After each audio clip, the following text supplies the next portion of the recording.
Sudah berapa lama kita bayarkan kontrakan kakek? 1 tahun lebih. Masya Allah. Dari bangun kakek, alhamdulillah sudah enak tidurnya di rumah kontrakan.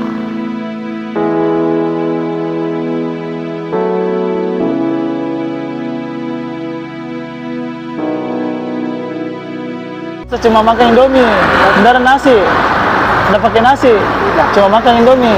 Masya Allah. Hari ini 1 Oktober 2024 kembali ingin membayarkan kontrakan kakek Sangkala sebesar 700.000 dari donatur VVD Harapan. Terus ya, ini buat kakek Sangkala pegangan tak. Semoga bermanfaat. Sekali lagi terima kasih donatur VVD Harapan.